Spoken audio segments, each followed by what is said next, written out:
بسم اللہ الرحمن الرحیم۔ السلام علیکم۔ کہانی کا آغاز اسی منحوس اور طوفانی رات سے ہوتا ہے جب آسمان سے برسنے والی بارش تھمنے کا نام نہیں لے رہی تھی اور میں جنگل کے اس ویران راستے سے گزر رہی تھی جہاں دن کے اجالے میں بھی مردوں کا کلیجہ پانی ہو جاتا ہے۔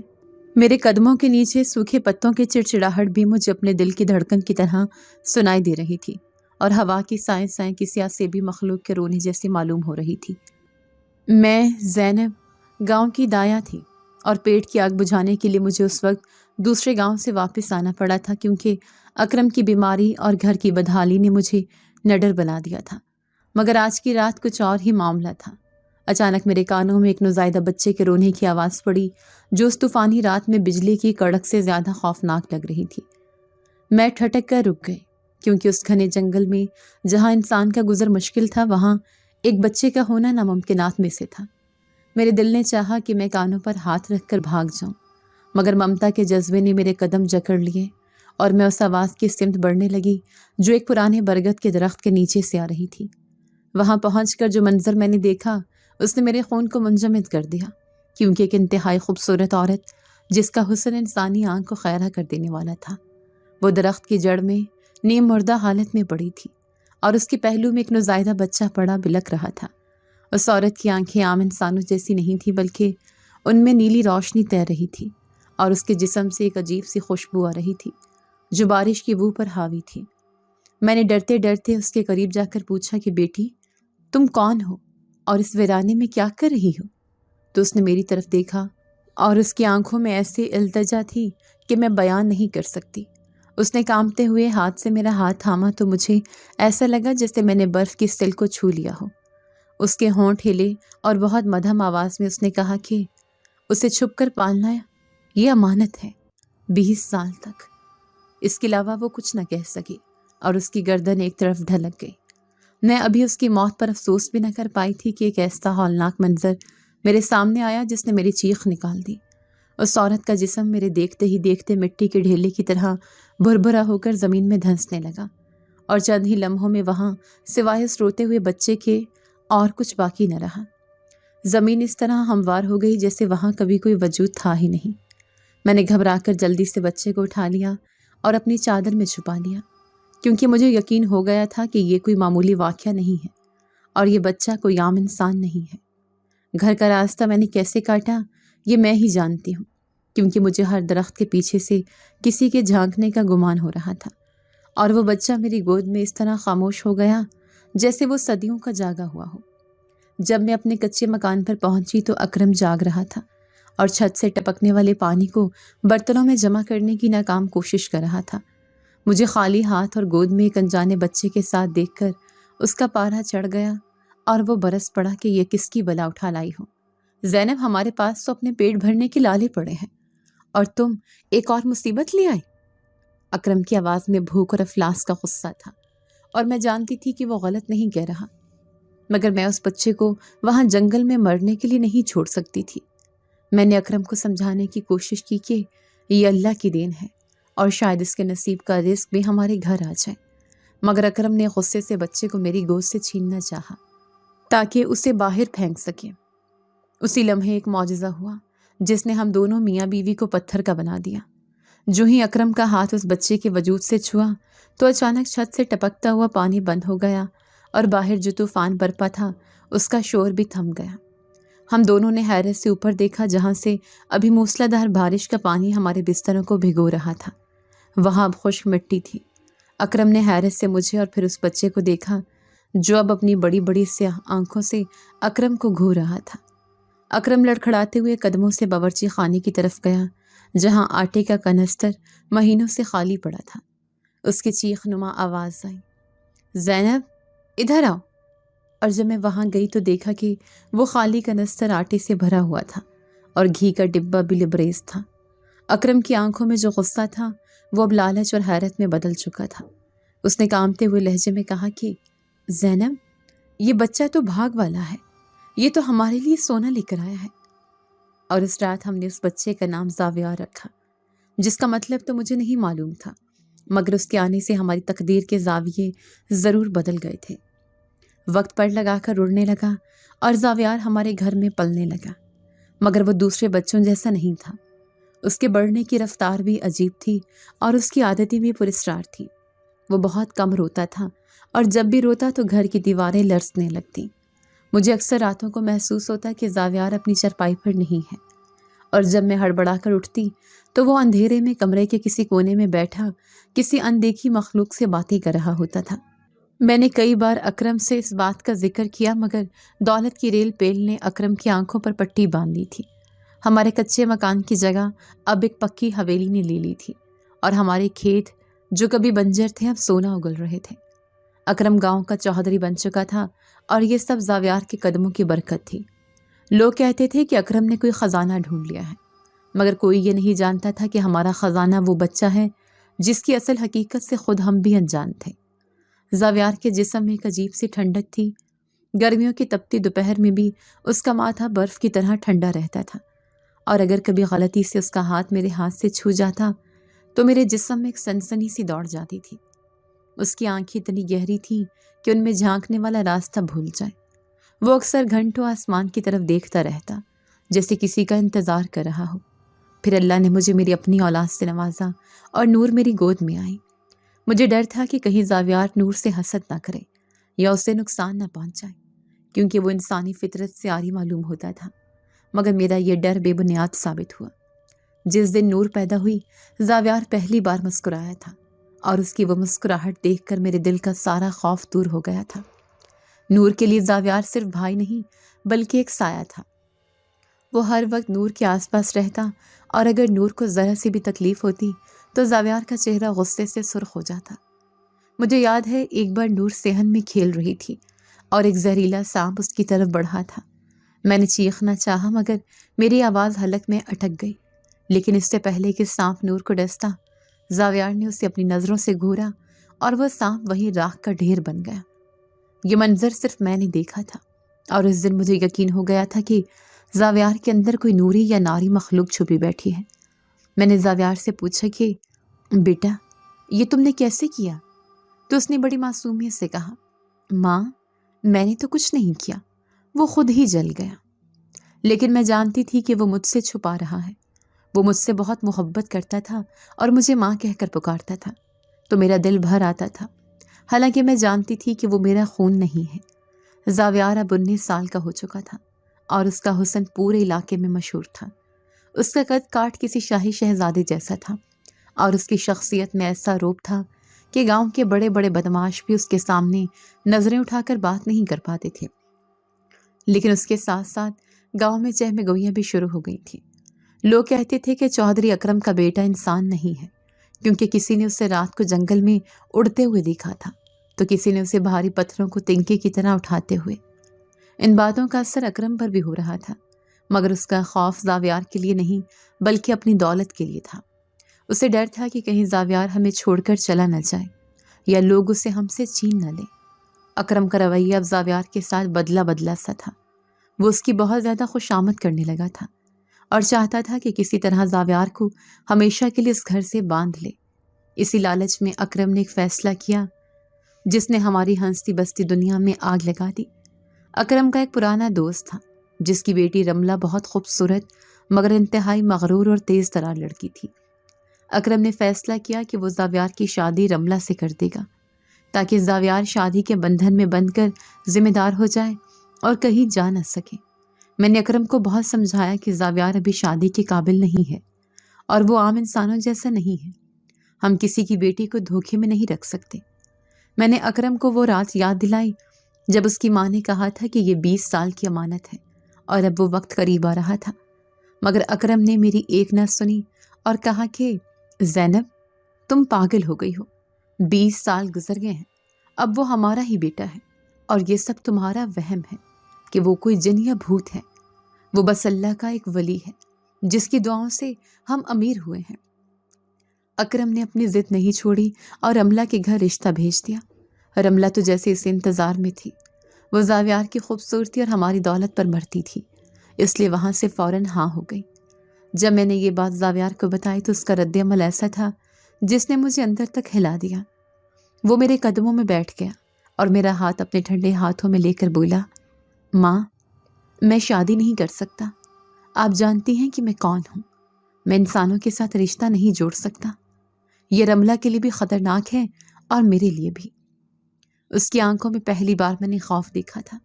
میں نے اس کے بالوں میں ہاتھ پھیرتے ہوئے کہا کہ بیٹا میں مجبور ہوں، تیرا باپ نہیں مان رہا۔ تو اس نے ایک عجیب بات کہی، اس نے کہا، ماں میرا وقت قریب آ رہا ہے، میرے قبیلے والے مجھے ڈھونڈ رہے ہیں، اگر میں نے شادی کی تو میرا انسانی خول کمزور پڑ جائے گا اور وہ مجھے تلاش کر لیں گے۔ میں اس کی یہ بات سمجھ نہ سکی، مگر میرے دل میں ایک ہول اٹھنے لگا کہ کچھ بہت برا ہونے والا ہے۔ شادی کی تیاریاں زور و شور سے شروع ہو گئیں اور زاویار نے میری خاطر اور اکرم کی ضد کے آگے سر جھکا دیا، مگر وہ دن بدن خاموش ہوتا چلا گیا۔ نور بھی اپنے بھائی کی یہ حالت دیکھ کر پریشان تھی۔ وہ بار بار پوچھتی کہ بھائی آپ خوش نہیں ہیں کیا؟ مگر زاویار اسے گلے لگا کر کہتا کہ گڑیا میں تمہارے لیے سب کچھ کر سکتا ہوں۔ مہندی والی رات زاویار کے ہاتھوں پر مہندی لگائی گئی تو میں نے دیکھا کہ مہندی کا رنگ سرخ ہونے کی بجائے کالا سیاہ ہو گیا تھا۔ عورتیں باتیں بنانے لگی تھیں کہ یہ کیسا بدشگون ہے، مگر میں نے جلدی سے بات بدل دی اور کہا کہ یہ مہندی ہی خراب تھی، لیکن میں جانتی تھی کہ زاویار کا خون اس مہندی کو قبول نہیں کر رہا۔ جس رات بارات جانی تھی اس رات حویلی کے اوپر کالی گھٹائیں چھا گئیں اور ایسی تیز ہوائیں چلنے لگیں جیسے طوفان آنے والا ہو۔ گاؤں والے کہہ رہے تھے کہ یہ شادی منحوس ہے، مگر اکرم اپنی دولت کے نشے میں سب کچھ نظر انداز کر رہا تھا۔ رملہ دلہن بنی بیٹھی تھی اور اپنی سہیلیوں کے ساتھ ہنس ہنس کر باتیں کر رہی تھی۔ اسے خبر نہیں تھی کہ وہ کس آگ کے دریا میں کودنے جا رہی ہے۔ زاویار شیروانی پہنے ہوئے تھا اور اس کا چہرہ ایسا تمتمایا ہوا تھا جیسے اندر کوئی لاوا پک رہا ہو۔ میں نے اس کی آنکھوں میں دیکھا تو مجھے سرخ ڈورے تیرتے ہوئے نظر آئے۔ میں نے اس کے قریب جا کر سرگوشی کی کہ بیٹا سب خیر تو ہے نا؟ تو اس نے میری طرف دیکھے بغیر کہا، ماں آج کی رات بہت بھاری ہے، دعا کرنا کہ میرا ضبط نہ ٹوٹے ورنہ یہاں کچھ نہیں بچے گا۔ اس کے لہجے کی سرد مہری نے میرے دل کو مٹھی میں جکڑ لیا۔ رخصتی ہو کر رملہ حویلی آ گئی اور اسے سجے سجائے کمرے میں بٹھا دیا گیا۔ اکرم بہت خوش تھا کہ اس نے زاویار کو باندھ دیا ہے، مگر مجھے باہر برآمدے میں بیٹھے ہوئے کسی انہونی کا خوف کھائے جا رہا تھا۔ میں نے نور کو سلا دیا تھا اور خود جائے نماز پر بیٹھ کر دعائیں مانگ رہی تھی کہ یا اللہ میری ضمانت کی حفاظت کرنا۔ اچانک زاویار کے کمرے سے رملہ کی ایک دل خراش چیخ سنائی دی اور ساتھ ہی کسی چیز کے ٹوٹنے کی زوردار آواز آئی۔ میں اور اکرم بھاگتے ہوئے کمرے کی طرف گئے۔ دروازہ اندر سے بند تھا اور اندر سے رملہ کے رونے اور چیخنے کی آوازیں آ رہی تھیں جیسے وہ شدید خوفزدہ ہو۔ اکرم نے زور زور سے دروازہ کھٹکھٹایا اور آواز دی کہ زاویار دروازہ کھولو، کیا ہوا ہے؟ مگر اندر سے زاویار کی کوئی آواز نہیں آئی، البتہ ایک ایسی غراہٹ سنائی دی جو کسی انسان کی نہیں ہو سکتی تھی۔ وہ آواز شیر کی دھاڑ سے مشابہ تھی، مگر اس میں درد اور کرب بھی شامل تھا۔ میرا دل ڈوبنے لگا کہ کہیں زاویار نے رملہ کو مار نہ دیا ہو۔ ہم نے بڑی مشکل سے دروازہ توڑا اور اندر کا منظر دیکھ کر اکرم کے ہاتھ سے ٹارچ گر گئی اور میری زبان گنگ ہو گئی۔ کمرے میں اندھیرا تھا مگر زاویار کی آنکھیں انگاروں کی طرح دہک رہی تھیں اور ان کی روشنی میں ہمیں نظر آیا کہ رملہ کمرے کے کونے میں دبکی بیٹھی کانپ رہی تھی اور اس کے بال بکھرے ہوئے تھے۔ زاویار زمین سے 2 فٹ اوپر ہوا میں معلق تھا اور اس کے جسم سے سیاہ دھواں نکل رہا تھا۔ کمرے کا فرنیچر الٹ پلٹ ہو چکا تھا اور دیواروں پر عجیب و غریب خراشیں تھیں جیسے کسی درندے نے پنجے مارے ہوں۔ زاویار ہمیں دیکھ کر چلایا، باہر نکل جاؤ یہاں سے ورنہ تم سب مارے جاؤ گے، وہ آ گئے ہیں۔ اس کی آواز میں میری ممتا کی مٹھاس نہیں تھی بلکہ ایک ایسی ہیبت تھی جس نے میرے قدم روک دیے۔ رملہ نے ہماری طرف بھاگنا چاہا تو ایک نادیدہ طاقت نے اسے اٹھا کر واپس بستر پر پٹخ دیا۔ میں نے ہمت کر کے آگے بڑھنا چاہا اور پکارا، زاویار میرے بچے یہ کیا ہو رہا ہے؟ تو زاویار نے میری طرف دیکھا اور اس کی آنکھوں سے خون کے آنسو بہنے لگے۔ اس نے تڑپ کر کہا، ماں میں نے منع کیا تھا نا کہ میری شادی مت کرو، اب میرا حصار ٹوٹ گیا ہے اور وہ مجھے لینے آ گئے ہیں۔ اسی وقت حویلی کی کھڑکیاں زور زور سے بجنے لگی اور باہر سے ایسی آوازیں آنے لگیں جیسے ہزاروں لوگ ایک ساتھ نوحہ پڑھ رہے ہوں۔ اکرم جو ابھی تک سکتے میں تھا اب ہوش میں آیا اور رملہ کو بچانے کے لیے آگے لپکا، مگر زاویار نے ہاتھ کے اشارے سے اسے دور پھینک دیا۔ اکرم دیوار سے ٹکرا کر درد سے کراہ رہا تھا اور میں اپنی جگہ پتھر کی مورت بنی کھڑی تھی، کیونکہ میرے سامنے میرا بیٹا زاویار نہیں بلکہ کوئی اور ہی مخلوق کھڑی تھی۔ اس کے جسم سے نکلنے والے سیاہ دھوئیں نے پورے کمرے کو اپنی لپیٹ میں لے لیا تھا اور اس کی آنکھوں کی سرخ روشنی اندھیرے میں دو دہکتے ہوئے کوئلوں کی طرح چمک رہی تھی۔ رملہ بستر پر دبکی ہوئی تھی اور اس کا سانس خوف کی وجہ سے اکھڑ رہا تھا۔ اچانک زاویار کے حلق سے ایک ایسی بھاری اور گونجدار آواز نکلی جس سے کمرے کی کھڑکیاں تھر تھر کانپنے لگی۔ اس نے پھر وہی جملہ دہرایا، نکل جاؤ یہاں سے، اس سے پہلے کہ میری برداشت ختم ہو جائے۔ اس کی آواز میں اتنا جلال تھا کہ میں نے اپنی ممتا کو ایک لمحے کے لیے دبا دیا اور اکرم کو سہارا دے کر اٹھایا، جو خوف اور چوٹ کی وجہ سے لڑکھڑا رہا تھا۔ ہم رملہ کو بازو سے پکڑ کر گھسیٹتے ہوئے کمرے سے باہر لائے۔ جو ہی ہم دہلیز پار کر کے برآمدے میں آئے، پیچھے سے دروازہ اتنی زور سے بند ہوا کہ پوری حویلی کی بنیادیں ہل گئیں اور پھر اندر سے کنڈیاں لگنے کی آوازیں آئیں، حالانکہ اندر زاویار کے سوا کوئی نہیں تھا۔ اس رات ہم میں سے کوئی نہ سو سکا۔ رملہ کو تیز بخار ہو گیا تھا اور وہ ہذیانی کیفیت میں بڑبڑا رہی تھی کہ وہاں کوئی اور بھی ہے، وہ اکیلا نہیں ہے، وہ مجھے مار ڈالیں گے۔ میں ساری رات جائے نماز پر بیٹھی رہی اور اکرم بندوق گود میں رکھے صحن کی طرف ٹکٹکی باندھے دیکھتا رہا، جہاں ہوائیں چل رہی تھیں مگر درختوں کے پتے ساکت تھے، جو اس بات کی علامت تھی کہ حویلی کا ماحول اب انسانوں کے بس میں نہیں رہا۔ اگلی صبح جب سورج نکلا تو اس کی روشنی میں وہ چمک نہیں تھی جو عام دنوں میں ہوتی ہے، بلکہ ایک زردی مائل اداسی پھیلی ہوئی تھی۔ حویلی کے در و دیوار جو کل تک خوشیوں کے گہوارے تھی، اب وہاں ایک عجیب سی ویرانی ناچ رہی تھی۔ نوکروں نے ڈر کے مارے حویلی کے اندر آنے سے انکار کر دیا تھا اور گاؤں میں یہ بات جنگل کی آگ کی طرح پھیل گئی تھی کہ چودھری کی حویلی پر آسیب کا سایہ ہو گیا ہے۔ میں ڈرتے ڈرتے زاویار کے کمرے کے پاس گئی اور دروازے پر کان لگایا تو اندر سے کسی کے چلنے پھرنے کی آوازیں آ رہی تھیں اور ساتھ ہی کسی عورت کے رونے کی مدھم آواز بھی تھی۔ میرا دل مٹھی میں آ گیا، کیونکہ میں جانتی تھی کہ اندر زاویار اکیلا ہے، تو یہ عورت کی آواز کہاں سے آئی؟ میں نے کانپتی آواز میں پکارا، زاویار بیٹا، دروازہ کھولو، میں تمہاری ماں ہوں۔ کچھ دیر خاموشی رہی اور پھر زاویار کی آواز آئی، جو پہلے سے زیادہ کمزور مگر بھاری تھی۔ اس نے کہا، ماں مت آؤ میرے پاس، میں اب وہ نہیں رہا جسے تم جانتی تھی۔ میرے جسم کا گوشت پوست پگھل رہا ہے اور میرا اصلی روپ باہر آ رہا ہے۔ میں نہیں چاہتا کہ تم مجھے اس حال میں دیکھو۔ اس کی بات سن کر میں وہیں دروازے سے ٹیک لگا کر بیٹھ گئی اور آنسوں کی جھڑی لگ گئی۔ میں سوچ رہی تھی کہ کاش میں نے اکرم کی بات نہ مانی ہوتی اور اس کی شادی نہ کی ہوتی تو آج یہ دن نہ دیکھنا پڑتا۔ دن گزرتے گئے اور حویلی کا ماحول مزید خوفناک ہوتا گیا۔ رملہ اب اپنے کمرے سے باہر نہیں نکلتی تھی۔ اس کا کہنا تھا کہ جب بھی وہ آنکھ بند کرتی ہے اسے وہی سرخ آنکھیں دکھائی دیتی ہیں اور اسے محسوس ہوتا ہے کہ کوئی نادیدہ ہاتھ اس کا گلا دبا رہا ہے۔ ایک رات رملہ چیختی ہوئی میرے کمرے میں آئی اور بولی، اماں جی، خدا کے لیے مجھے بچا لیں۔ میں نے بھی صحن میں ایک عورت کو دیکھا ہے جس کے پاؤں الٹے تھے اور وہ زاویار کے کمرے کے باہر کھڑی پہرا دے رہی تھی۔ میں نے اسے دلاسا دیا مگر میرے اپنے دل میں خوف کے سانپ لوٹ رہے تھے۔ ادھر اکرم کا حال بھی عجیب تھا۔ وہ ڈرا ہوا تو تھا مگر اس کی آنکھوں کی وہ لالچ ابھی ختم نہیں ہوئی تھی۔ وہ روز صبح اٹھ کر اپنی تجوری دیکھتا اور جب اسے سونا اور پیسے وہیں ملتے تو اسے تسلی ہو جاتی۔ وہ مجھ سے کہتا، زینب، یہ بس کچھ دنوں کی بات ہے، زاویار ٹھیک ہو جائے گا، ہم کسی بڑے عامل کو بلا لیں گے۔ مگر وہ سونے کے انڈے دینے والے مرغے کو ہاتھ سے جانے نہیں دینا چاہتا تھا۔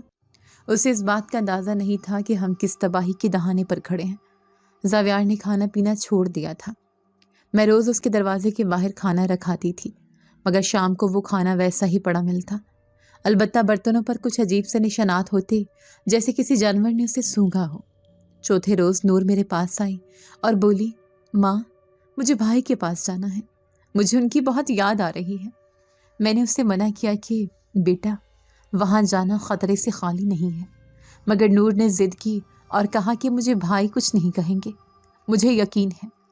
نور کی ضد کے آگے میں مجبور ہو گئی اور سوچا کہ شاید نور کی معصومیت زاویار کی تکلیف کم کر سکے۔ ہم دونوں زاویار کے کمرے کے باہر گئے۔ دروازہ کھلا ہوا تھا اور اندر کا منظر دیکھ کر میرے رونگٹے کھڑے ہو گئے۔ کمرے میں فرنیچر ٹوٹا ہوا تھا اور پردے پھٹے ہوئے لٹک رہے تھے۔ زاویار زمین پر گھٹنوں کے بل بیٹھا تھا اور اس کے جسم پر جگہ جگہ نیلے نشانات تھے۔ اس کا رنگ سیاہ پڑ چکا تھا اور بال اتنے بڑھ گئے تھے کہ چہرہ چھپ گیا تھا۔ ہمیں دیکھتے ہی اس نے سر اٹھایا تو میں نے دیکھا کہ اس کی انسانی شکل بگڑ رہی تھی۔ اس کے چہرے کی جلد کھنچ رہی تھی اور آنکھیں بے نور ہو چکی تھیں۔ اس نے غراہٹ کے انداز میں کہا، نور، یہاں سے جاؤ۔ مگر نور ڈری نہیں۔ وہ بھاگ کر اس کے پاس گئی اور اس کے سر پر ہاتھ رکھ دیا۔ یہ ایک معجزہ تھا کہ جو ہی نور کا ننھا سا ہاتھ زاویار کے بالوں میں سے گزرا، زاویار کے جسم کا وہ تپتا ہوا درجہ حرارت کم ہونے لگا۔ اس کی آنکھوں کی وہ وحشیانہ سرخی مدھم پڑ گئی اور اس نے ایک انسانی سسکی لی۔ وہ نور کے سینے سے لگ کر پھوٹ پھوٹ کر رونے لگا۔ وہ منظر اتنا دردناک تھا کہ میں بھی اپنے آنسو نہ روک سکی۔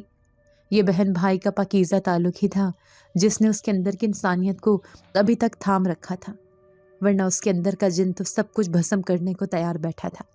زاویار نے نور کو الگ کیا اور میری طرف دیکھ کر بولا، ماں، اب بہت دیر ہو چکی ہے، میری مدت پوری ہونے والی ہے۔ پرسوں میری 20ویں سالگرہ ہے اور وہی میری آخری رات ہوگی اس گھر میں۔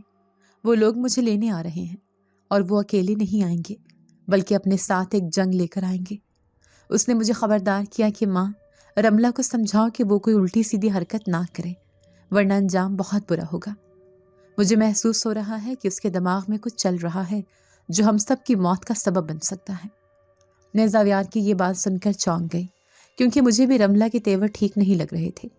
پچھلے 2 دنوں سے وہ خاموش تھی اور اس کی آنکھوں میں خوف کی جگہ ایک عجیب سی عیاری نے لے لی تھی۔ میں نے زاویار کو تسلی دی اور اسے وہیں چھوڑ کر باہر آ گئی۔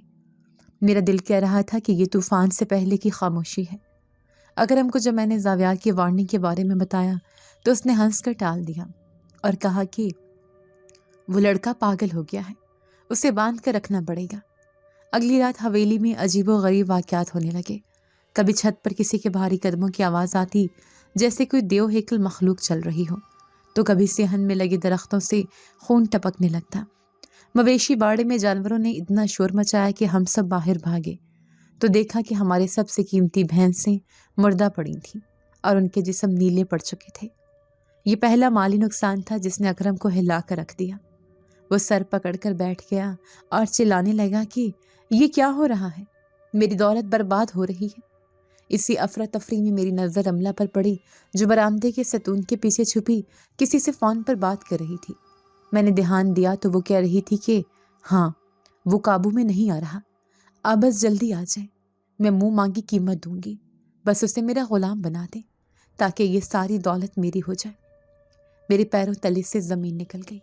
زاویار کا خدشہ درست ثابت ہوا تھا۔ رملہ اپنی جان اور لالچ بچانے کے لیے کسی عامل کو بلا رہی تھی اور وہ نہیں جانتی تھی کہ وہ آگ سے کھیل رہی ہے۔ وہ ایک شاہی جن کو غلام بنانے کا سوچ رہی تھی جس کے قبیلے والے اس کی حفاظت کے لیے راستے میں تھے۔ میں نے جا کر رملہ سے فون چھیننا چاہا مگر وہ مجھے دھکا دے کر اپنے کمرے میں بھاگ گئی اور دروازہ بند کر لیا۔ حویلی کی فضا اب سانس لینے کے قابل بھی نہیں رہی تھی۔ ہوا میں گندھک جیسی بو پھیل گئی تھی۔ زاویار کے کمرے سے اب مسلسل زنجیریں ہلنے کی آوازیں آ رہی تھیں، حالانکہ ہم نے اسے کسی زنجیر سے نہیں باندھا تھا۔ مجھے احساس ہو گیا تھا کہ یہ وہ زنجیریں ہیں جو اس کی ماں نے اس پر ڈالی تھی تاکہ وہ انسانی روپ میں رہے، اور اب وہ زنجیریں ٹوٹ رہی تھیں۔ میں نے اکرم کو بتایا کہ رملہ نے کسی عامل کو بلایا ہے تو اکرم بجائے غصہ کرنے کے خوش ہو گیا اور بولا، زینب شاید وہ عامل ہی کوئی کمال کر دکھائے اور ہمارا بیٹا ٹھیک ہو جائے۔ اکرم کی عقل پر پردہ پڑ چکا تھا۔ میں اکیلی اس جنگ میں کھڑی تھی۔ ایک طرف میرا جنزادہ بیٹا تھا جو اپنی بقا کی جنگ لڑ رہا تھا اور دوسری طرف لالچی انسان تھے جو اپنی قبر خود کھود رہے تھے۔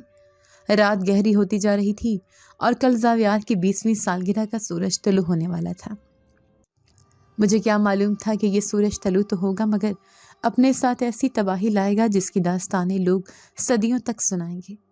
اچانک باہر دروازے پر زوردار دستک ہوئی، ایسی دستک جو کسی مہمان کی نہیں بلکہ موت کے فرشتے کی لگ رہی تھی۔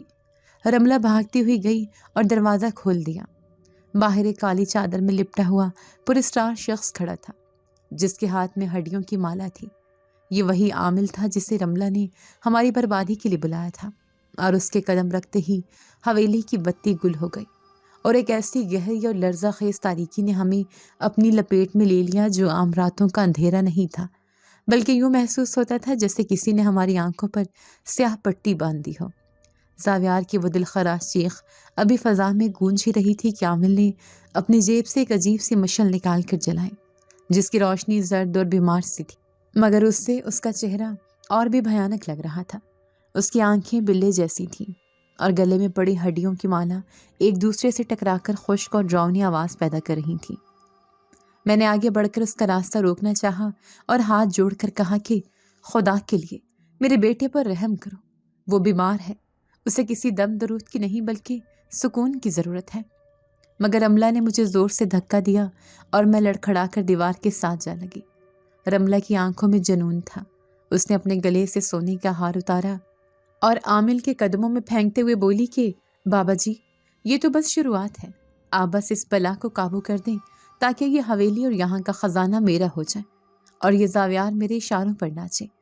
عامل نے ایک لالچی مسکراہٹ کے ساتھ وہ ہار اٹھایا اور اپنے تھیلے میں ڈالتے ہوئے بولا کہ بیٹی، تو فکر نہ کر، آج رات یا تو یہ تیرے قدموں میں ہوگا یا راکھ کا ڈھیر بن جائے گا۔ اکرم بھی ایک کونے میں کھڑا کانپ رہا تھا، مگر اس کی زبان پر تالے پڑے ہوئے تھے کیونکہ اس کا لالچ اسے کچھ بولنے نہیں دے رہا تھا، حالانکہ وہ دیکھ رہا تھا کہ اس کی بیوی کو دھکے پڑ رہے ہیں اور اس کا بیٹا عذاب میں ہے۔ عامل نے صحن کے بیچوں بیچ کچھ عجیب سے نقش بنانے شروع کر دیے اور اپنے تھیلے سے کچھ پاؤڈر نکال کر ہوا میں اچھالا، جس سے ایک دم نیلے رنگ کا شعلہ بھڑکا اور پورے صحن میں سڑے ہوئے گوشت کی بو پھیل گئی۔ اس بو سے میرا دم گھٹنے لگا اور مجھے ابکائیاں آنے لگی، مگر رملہ دیوانوں کی طرح وہیں کھڑی تماشا دیکھتی رہی۔ عامل نے اونچی آواز میں منتر پڑھنا شروع کیے تو حویلی کی بنیادیں ہلنے لگی اور زاویار کے کمرے کا دروازہ جو اندر سے بند تھا وہ ایک زوردار دھماکے سے ٹوٹ کر باہر گرا۔ ہم سب کی نظریں اس طرف اٹھ گئیں اور وہاں جو کچھ نظر آیا وہ کس انسانی برداشت سے باہر تھا۔ زاویار دروازے کی چوکھٹ پر کھڑا تھا، مگر وہ اب وہ خوبصورت نوجوان نہیں رہا تھا جسے میں نے پالا تھا۔ اس کا قد پہلے سے زیادہ نکل آیا تھا اور اس کے کپڑے تار تار ہو چکے تھے۔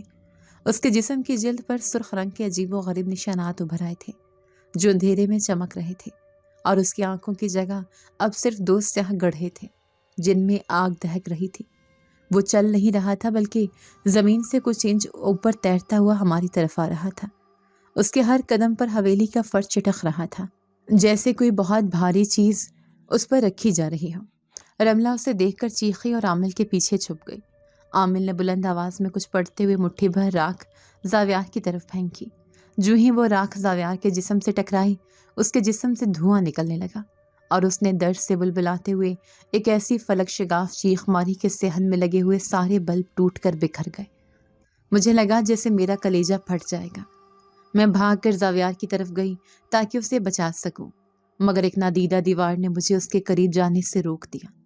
زاویار نے تکلیف کے عالم میں گردن اٹھا کر عامل کی طرف دیکھا اور اس کی آواز اب کسی ایک انسان کی نہیں بلکہ یوں لگ رہا تھا جیسے بہت سارے لوگ ایک ساتھ بول رہے ہوں۔ اس نے کہا، اے حقیر انسان، تو اپنی موت کو دعوت دے رہا ہے۔ میں نے تمہیں خبردار کیا تھا کہ میرے معاملات میں دخل نہ دینا۔ میرا تعلق اس دنیا سے نہیں ہے جہاں تم جیسے جادوگر اپنی دکانیں چمکاتے ہو۔ میں ایک شاہی خون ہوں اور آج تم نے میری حد پار کر دی ہے۔ عامل یہ سن کر کچھ ہچکچایا۔ اس کے ماتھے پر پسینہ آ گیا تھا۔ شاید اسے اندازہ نہیں تھا کہ اس کا واسطہ کس طاقت سے پڑا ہے، مگر رملہ نے پیچھے سے اسے اکسایا کہ بابا جی رکے مت، یہ صرف ڈرا رہا ہے، آپ اپنا کام پورا کریں، میں آپ کو منہ مانگا انعام دوں گی۔ لالچ نے عامل کے خوف پر غلبہ پا لیا اور اس نے اپنے تھیلے سے ایک لمبی کیل اور ایک ہتھوڑا نکالا۔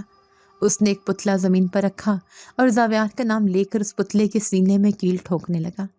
ادھر عامل نے ہتھوڑا مارا اور ادھر زاویار کے سینے سے خون کا فوارہ چھوٹا۔ وہ درد سے دوہرا ہو گیا اور زمین پر گر کر تڑپنے لگا۔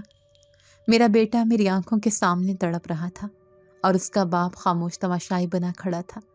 میں نے اکرم کے پیر پکڑ لیے اور گڑ گڑا کر کہا کہ اکرم، خدا کا خوف کرو، یہ ہمارا بیٹا ہے، چاہے یہ انسان ہے یا جن، مگر اس نے ہمیں کبھی نقصان نہیں پہنچایا۔ آج تم اپنی دولت کے لیے اس کی جان لے رہے ہو۔ اکرم نے مجھے جھٹک دیا اور بولا، زینب چپ ہو جاؤ، اگر آج یہ قابو آ گیا تو ہماری نسلیں بیٹھ کر کھائیں گی۔ مجھے اپنے شوہر سے نفرت ہو گئی۔ اس لمحے مجھے لگا کہ اصل میں انسان ہی سب سے بڑا شیطان ہے۔ زاویار کی تڑپ اب غصے میں بدل رہی تھی۔ اس کے جسم سے نکلنے والا خون زمین پر گرتے ہی آگ بن جاتا تھا۔ اچانک ہواؤں کا رخ بدلا اور حویلی کے باہر سے بہت بھاری گھوڑوں کے ٹاپوں کی آوازیں آنے لگی۔ ایسا لگ رہا تھا کہ حویلی کے باہر ایک پورا لشکر جمع ہو رہا ہے۔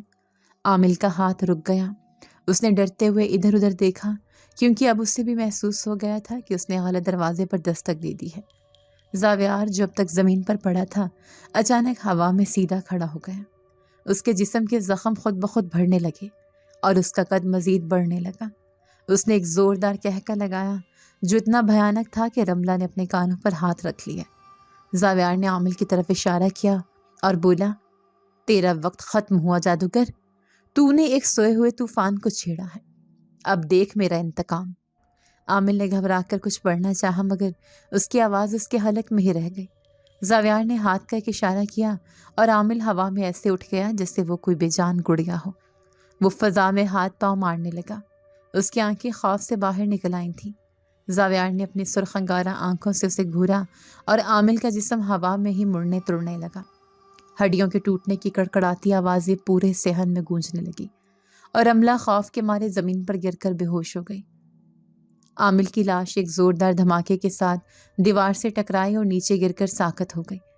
یہ منظر دیکھ کر اکرم کی بھی چیخ نکل گئی اور وہ بھاگ کر کمرے کی طرف لپکا، مگر دروازے خود بخود بند ہو گئے۔ اب صحن میں صرف میں تھی اور میرا وہ بیٹا جو اب بیٹا نہیں بلکہ قہر خداوندی بن چکا تھا۔ اس نے میری طرف دیکھا تو اس کی آنکھوں کی آگ کچھ لمحوں کے لیے مدھم ہوئی۔ اس نے بھاری آواز میں کہا، ماں تم اندر جاؤ اور نور کو لے کر تہ خانے میں چھپ جاؤ، میرے قبیلے والے آ پہنچے ہیں اور اب یہاں جنگ ہوگی، ایسی جنگ جو زمین اور آسمان نے پہلے کبھی نہیں دیکھی ہوگی۔ یہ حویلی اب میدان جنگ بننے والی ہے۔ میں نے روتے ہوئے کہا کہ زاویار میں تمہیں چھوڑ کر نہیں جاؤں گی، تو اس نے درد بھرے لہجے میں کہا، ماں میری ضد مت کرو، میری طاقت اب میرے قابو میں نہیں رہی، اگر تم سامنے رہی تو شاید میں تمہیں بھی پہچان نہ سکوں اور انجانے میں تمہیں نقصان پہنچا دوں۔ اس کی یہ بات سن کر میرا دل لرز گیا۔ میں جانتی تھی کہ اس کے اندر کا جن اب پوری طرح حاوی ہو چکا ہے اور اس کی انسانیت آخری سانس سے لے رہی ہے۔ میں نے بھاگ کر نور کو کمرے سے اٹھایا جو پہلے ہی جاگ چکی تھی اور ڈر کے مارے کونے میں چھپی بیٹھی تھی۔ میں اسے لے کر حویلی کے پرانے تہ خانے کی طرف بھاگی جہاں ہم پرانا سامان رکھتے تھے۔ ہم ابھی تہ خانے کی سیڑھیاں اتر ہی رہے تھے کہ حویلی کی چھت پر ایک زوردار دھماکہ ہوا، جیسے کوئی بہت بھاری چیز آسمان سے گری ہو۔ چھت کا پلستر ٹوٹ کر گرنے لگا اور پوری حویلی لرز اٹھی۔ باہر سے عجیب و غریب زبان میں نعرے لگنے کی آوازیں آ رہی تھیں جنہیں سمجھنا ناممکن تھا، مگر ان کے لہجے میں غضب اور خونخواری صاف محسوس ہو رہی تھی۔ میں نے تہ خانے کا دروازہ اندر سے بند کر لیا اور نور کو سینے سے لگا کر اندھیرے میں بیٹھ گئی۔ اوپر سے مسلسل لڑنے بھڑنے اور چیزوں کے ٹوٹنے کی آوازیں آ رہی تھیں۔ کبھی کبھی زاویار کی دھاڑ سنائی دیتی اور اس کے جواب میں سینکڑوں چیخیں گونجتیں۔ ایسا لگتا تھا جیسے اوپر قیامت برپا ہے۔ اکرم کی آواز بھی بیچ بیچ میں آتی تھی جو اب مدد کے لیے پکار رہا تھا، مگر اب کوئی اس کی مدد کو نہیں آ سکتا تھا۔ وہ اپنی بوئی ہوئی فصل کاٹ رہا تھا۔ کچھ دیر بعد اچانک خاموشی چھا گئی، ایسی خاموشی جو شور سے بھی زیادہ خوفناک تھی۔ پھر سیڑھیوں پر بھاری قدموں کی آواز آنے لگی۔ میرا دل حلق میں آ گیا، کیا زاویار جنگ جیت گیا ہے یا وہ لوگ ہمیں ڈھونڈتے ہوئے نیچے آ رہے ہیں؟ نور میرے سینے سے چپکی ہوئی تھی اور اس کا ننھا سا دل تیزی سے دھڑک رہا تھا۔ دروازے پر دستک ہوئی اور وہی جانی پہچانی مگر بدلی ہوئی آواز آئی، ماں دروازہ کھولو، میرا وقت پورا ہو گیا ہے، مجھے جانا ہے، بس آخری بار تم سے ملنا چاہتا ہوں۔ میں نے کانپتے ہاتھوں سے کنڈی کھولی تو سامنے کا منظر دیکھ کر میں اپنی جگہ جم گئی۔ زاویار کھڑا تھا مگر اب وہ انسانی شکل میں نہیں تھا۔ اس کا جسم نور سے بنا ہوا لگ رہا تھا اور اس کے پیچھے دو بڑے بڑے پر تھے جو تہ خانے کی چھت سے لگ رہے تھے۔ اس کے چہرے پر ایک عجیب سا جلال اور اداسی تھی۔ اس کے کپڑے خون سے لت پت تھے مگر یہ خون اس کا نہیں تھا۔ اس نے نور کے سر پر ہاتھ رکھا اور مسکرایا۔ اس کی مسکراہٹ میں وہی پرانی معصومیت تھی جس نے مجھے رلا دیا۔ اس نے کہا، ماں 20 سال کا وعدہ پورا ہوا، میں نے اس عامل کا اور ان دشمنوں کا خاتمہ کر دیا ہے جو تمہاری جان کے دشمن تھے، مگر اب میں یہاں نہیں رہ سکتا۔ میرے اپنے لوگ مجھے لینے آ گئے ہیں اور مجھے اپنے تخت پر جانا ہے۔ مگر جانے سے پہلے میں اس حویلی کا حساب چکانا چاہتا ہوں۔ اس کی بات ابھی مکمل نہیں ہوئی تھی کہ اوپر سے رملہ کی پاگلوں جیسی ہنسی کی آواز آئی۔ وہ شاید ہوش میں آ گئی تھی اور اس کا ذہنی توازن بگڑ چکا تھا۔ زاویار کا چہرہ پھر سے سخت ہو گیا۔ اس نے کہا، ماں جلدی نکلو یہاں سے، یہ حویلی اب گرنے والی ہے۔ میں تمہیں اور نور کو محفوظ جگہ پہنچا کر ہی جاؤں گا۔ اس نے میرا ہاتھ پکڑا اور ہمیں لے کر باہر صحن کی طرف بھاگا۔ صحن کا منظر تباہ کن تھا۔ ہر طرف لاشیں بکھری پڑی تھیں، مگر یہ لاشیں انسانوں کی نہیں تھیں بلکہ عجیب الخلقت مخلوقات کی تھیں جو دھیرے دھیرے دھواں بن کر اڑ رہی تھیں۔ اکرم صحن کے بیچ میں بیٹھا مٹی کورید رہا تھا۔ شاید وہ اب بھی اپنا سونا ڈھونڈ رہا تھا۔ اس کا دماغ بھی کام کرنا چھوڑ گیا تھا۔ زاویار نے ہمیں حویلی کے بڑے گیٹ تک پہنچایا ہی تھا کہ اچانک زمین پھٹ گئی اور نیچے سے سرخ خاک کے شعلے نکلنے لگے۔ یہ زاویار کے قبیلے کے وہ باغی جن تھے جو آخری حملہ کرنے کے لیے چھپے ہوئے تھے۔ زاویار نے ہمیں پیچھے دھکیلا اور خود ان شعلوں کے سامنے دیوار بن کر کھڑا ہو گیا۔ اس نے مڑ کر آخری بار ہمیں دیکھا اور چیخ کر کہا، بھاگو ماں، اور پھر وہ ان شعلوں میں کود گیا۔ ایک عظیم دھماکہ ہوا اور میری آنکھوں کے سامنے اندھیرا چھا گیا۔ میری آنکھ کھلی تو میرے چاروں طرف دھوئیں کے سیاہ اور زہریلے بادل تھے جن میں سانس لینا بھی دشوار ہو رہا تھا۔ کانوں میں ایسی سائیں سائیں ہو رہی تھی جیسے میں کسی گہری سرنگ میں پڑی ہوں یا سمندر کی تہہ میں اتر گئی ہوں۔ میرے پورے جسم میں شدید درد تھا اور مجھے کچھ لمحے لگے یہ سمجھنے میں کہ میں زندہ ہوں یا مر چکی ہوں، اور یہ دنیا ہے یا آخرت کا کوئی منظر۔ میرے پہلو میں نور بے ہوش پڑی تھی۔ اس کے چہرے پر خاک لگی تھی مگر اس کی سانسیں چل رہی تھیں جو اس قیامت کے منظر میں میرے لیے زندگی کی واحد امید تھی۔ میں نے گھبرا کر ادھر ادھر دیکھا تو میرا دل منہ کو آ گیا، کیونکہ ہمارے سامنے وہ عالیشان حویلی جو کل تک ہمارے فخر اور غرور کی علامت تھی اب ایک عبرتناک کھنڈر کا منظر پیش کر رہی تھی۔ جگہ جگہ آگ کے شعلے بھڑک رہے تھے جو عام آگ نہیں تھی بلکہ ان کا رنگ نیلا اور سبز تھا۔ دیواریں ایسے ٹیڑھی ہو چکی تھیں جیسے کسی دیو ہیکل ہاتھ نے انہیں مڑوڑ دیا ہو۔ مجھے اچانک وہ دھماکہ یاد آیا اور زاویار کا خیال بجلی بن کر میرے دماغ میں کوندا۔ میں نے دیوانہ وار چاروں طرف نظر دوڑائی اور پھر میری نظر صحن کے اس حصے پر پڑی جہاں زمین بری طرح پھٹ چکی تھی۔ وہاں کا منظر دیکھ کر میرا خون خشک ہو گیا، کیونکہ میرا بیٹا زاویار آگ کے ایک بڑے الاؤ کے بیچوں بیچ کھڑا تھا اور اس کے گرد درجنوں سیاہ اور خوفناک سائے منڈلا رہے تھے جو بھیڑیوں کی طرح اس پر مسلسل حملے کر رہے تھے۔ یہ وہ باغی جن تھے جو برسوں سے اس طاق میں تھے اور آج زاویار کا انسانی خول ٹوٹتے ہی اس کی جان لینے آ پہنچے تھے۔ زاویار کا جسم زخموں سے چور تھا اور اس کے بازوں سے نیلے رنگ کا چمکتا ہوا خون بہہ رہا تھا، مگر وہ کسی مضبوط چٹان کی طرح ڈٹا ہوا تھا۔ اس کے ہاتھوں سے نکلنے والی شعاعیں ان سایوں کو جہاں چھوتی وہیں وہ راکھ بن جاتے۔ اس کی دھاڑ سے زمین ہل رہی تھی اور وہ اکیلا اس پورے لشکر کا مقابلہ کر رہا تھا۔ میں نے چیخ کر اسے پکارا، زاویار! میری آواز دھوئیں اور آگ کے شور میں دب گئی، مگر شاید خون کی پکار تھی یا ممتا کا اثر کہ اس نے مڑ کر میری طرف دیکھا۔ اس کا چہرہ اب انسانی نہیں رہا تھا بلکہ ایک انتہائی پرجلال اور ہیبت ناک مخلوق کا روپ دھار چکا تھا، جس کی پیشانی پر ایک عجیب سا نور تھا اور آنکھوں میں سورج جیسی تپش تھی جو دشمنوں کو جلا رہی تھی۔ اس نے ہاتھ کے اشارے سے مجھے سختی سے روکا کہ میں آگے نہ آؤں، کیونکہ وہاں کی حرارت کسی انسان کے برداشت سے باہر تھے۔ اسی لمحے آسمان کا سینہ ایک زوردار کڑاکے کے ساتھ چاک ہوا اور اوپر سے ایک انتہائی تیز سفید روشنی زمین پر اتری جس نے رات کے اندھیرے کو دن میں بدل دیا۔ یہ روشنی اتنی تیز تھی کہ مجھے اپنی آنکھوں پر ہاتھ رکھنے پڑے۔ جب میں نے دوبارہ آنکھیں کھولیں تو دیکھا کہ آسمان سے کچھ انتہائی قداور اور نورانی مخلوقات نیچے اتر رہی تھیں جن کے ہاتھوں میں بجلی کی تلواریں تھیں۔ یہ زاویار کے قبیلے کے شاہی محافظ تھے جو آخر کار اپنے گمشدہ شہزادے کو بچانے پہنچ گئے تھے۔ ان کے آتے ہی جنگ کا نقشہ پلٹ گیا۔ انہوں نے لمحوں میں ان سیاہ سایوں کو جکڑ لیا اور فضا میں ایک عجیب سی فتح کی گونج سنائی دی۔ باغی جنوں کی چیخیں آسمان کو دہلا رہی تھیں، لیکن حویلی کی بنیادیں اس جادوئی جنگ کی تاب نہ لا سکی تھیں اور اب وہ گرنے کے قریب تھیں۔ ہر طرف سے پتھر گرنے کی آوازیں آ رہی تھیں اور زمین شک ہو رہی تھی۔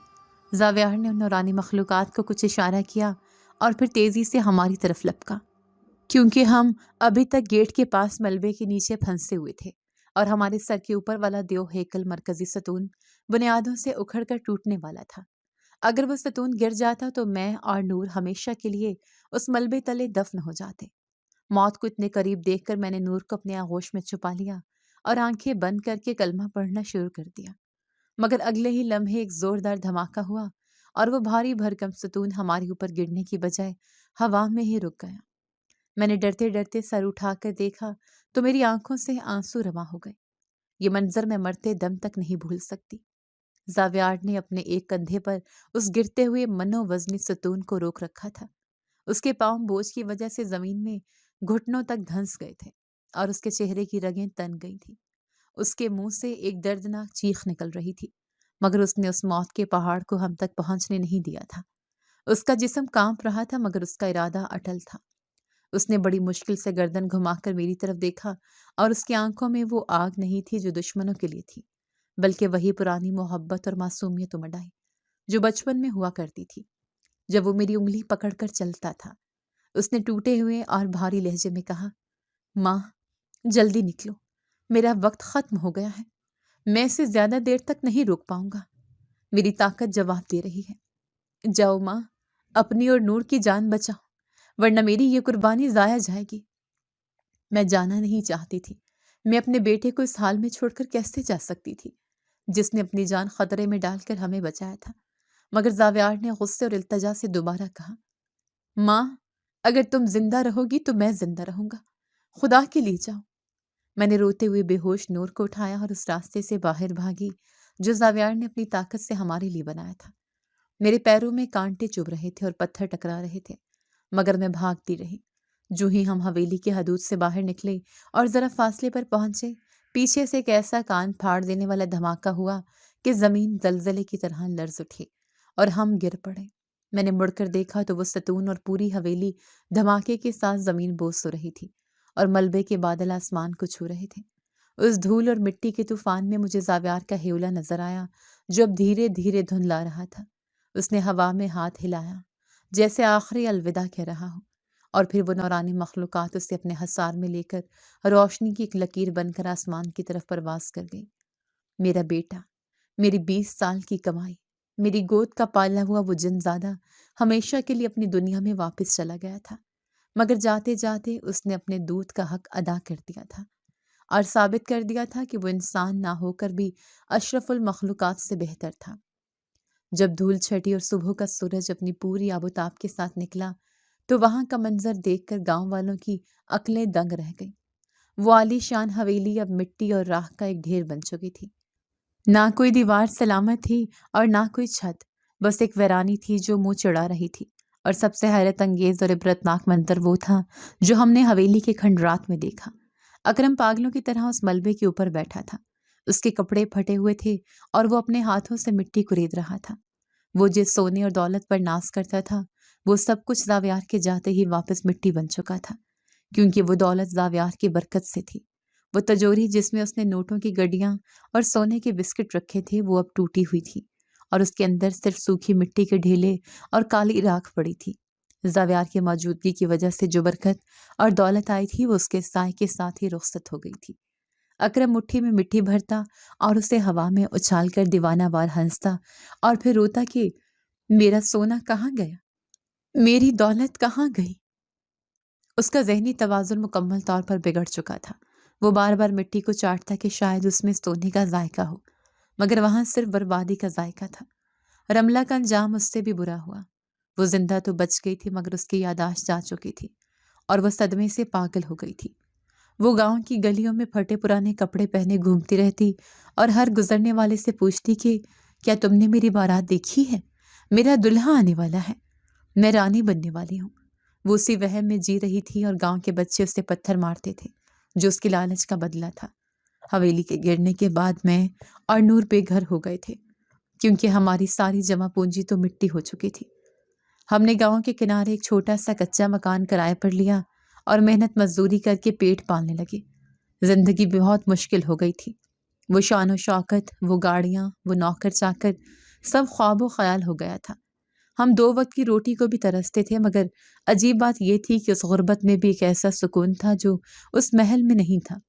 مجھے اب راتوں کو ڈر نہیں لگتا تھا کیونکہ مجھے پتا تھا کہ میرا بیٹا اپنے اصلی گھر میں محفوظ ہے اور اب اس پر کوئی آنچ نہیں آئے گی۔ لوگ ہمیں تانے دیتے تھے کہ دیکھو یہ وہی چودرانی ہے جو زمین پر پاؤں نہیں رکھتی تھی آج مٹی میں رل گئی ہے۔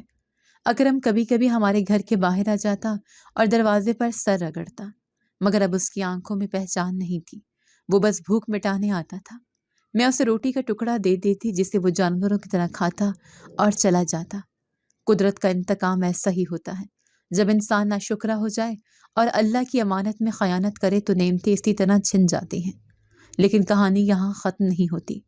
زاویار چلا گیا تھا مگر اس کا وعدہ اور اس کا تعلق ابھی باقی تھا۔ نور اب بڑی ہو رہی تھی اور وہ اکثر اداس رہتی تھی۔ اسے اپنا بھائی بہت یاد آتا تھا۔ وہ گھنٹوں آسمان کی طرف دیکھتی رہتی، لیکن جلد ہی ہمیں احساس ہوا کہ ہم اکیلے نہیں ہیں۔ جب بھی نور گھر سے باہر نکلتی یا اسے کوئی تکلیف پہنچنے والی ہوتی تو ایک اندیکھی طاقت اس کی حفاظت کے لیے فوراً موجود ہوتی۔ ایک بار گاؤں کے کچھ اوباش لڑکوں نے راستے میں نور کو اکیلا دیکھ کر تنگ کرنے کی کوشش کی۔ میں دور کھڑی دیکھ رہی تھی اور میری جان نکل گئی تھی کہ میں کیسے بچاؤں اپنی بچی کو، مگر اس سے پہلے کہ وہ لڑکے نور کے قریب آتے، اچانک ہوا کا ایک تیز بگولا اٹھا۔ حالانکہ موسم صاف تھا، اس بگولے نے ان لڑکوں کو اٹھا کر دور کھیتوں میں تنکوں کی طرح پٹخ دیا۔ وہ لڑکے خوفزدہ ہو کر بھاگ گئے اور وہاں کی فضا میں وہی جانی پہچانی خوشبو پھیل گئی جو بچپن میں زاویار کے جسم سے آتی تھی۔ نور نے مسکرا کر ہوا میں دیکھا اور سرگوشی کی۔ شکریہ بھائی۔ اس دن مجھے یقین ہو گیا کہ زاویار جسمانی طور پر ہم سے دور ہے اور اپنے قبیلے کا بادشاہ بن گیا ہے، مگر اپنے روح اور اپنے حفاظت کے سائے کے ساتھ وہ آج بھی اپنی بہن کے سر پر قائم ہے۔ آج میں بوڑھی ہو چکی ہوں اور اپنی چرپائی پر لیٹی کھڑکی سے باہر دیکھتی ہوں تو مجھے اکثر رات کے اندھیرے میں دو چمکتی ہوئی روشن آنکھیں دکھائی دیتی ہیں جو ہمارے کچے مکان کی نگرانی کر رہی ہوتی ہیں۔ کبھی کبھی چھت پر کسی کے بھاری قدموں کی آواز آتی ہے جسے سن کر میں ڈرتی نہیں بلکہ سکون سے سو جاتی ہوں۔ لوگ کہتے ہیں کہ اس ویران مکان کے پاس جنات کا ڈیرا ہے اور وہاں سے گزرنے سے ڈرتے ہیں، مگر میں مسکرا دیتی ہوں کیونکہ میں جانتی ہوں کہ وہ جنات نہیں بلکہ میرا بیٹا ہے جو اپنی ماں اور بہن کا وعدہ نبھا رہا ہے۔ یہ کہانی صرف خوف اور دہشت کی نہیں تھی بلکہ یہ وفا اور محبت کی کہانی تھی جو انسان اور جن کی حدوں کو پار کر گئی تھی۔ دنیا کے لیے وہ ایک بلا تھا، ایک آسیب تھا، مگر میرے لیے وہ میرا زاویار تھا، میری وہ امانت جو میں نے 20 سال سنبھالی اور جس نے جاتے جاتے ہمیں زندگی کا اصل سبق سکھا دیا کہ دولت اور لالچ انسان کو تباہ کر دیتے ہیں اور محبت اور قربانی اسے امر کر دیتی ہیں۔ اگر آپ کو آج کی ہماری کہانی پسند آئی ہے تو اسے لائک کیجیے اور اپنے پیاروں کے ساتھ شیئر کیجیے، اور ہاں، اگر آپ نے ابھی تک ہمارا چینل سبسکرائب نہیں کیا تو ضرور کیجیے۔ ملتے ہیں کل ایک نئی اور دلچسپ کہانی کے ساتھ، تب تک کے لیے اللہ حافظ۔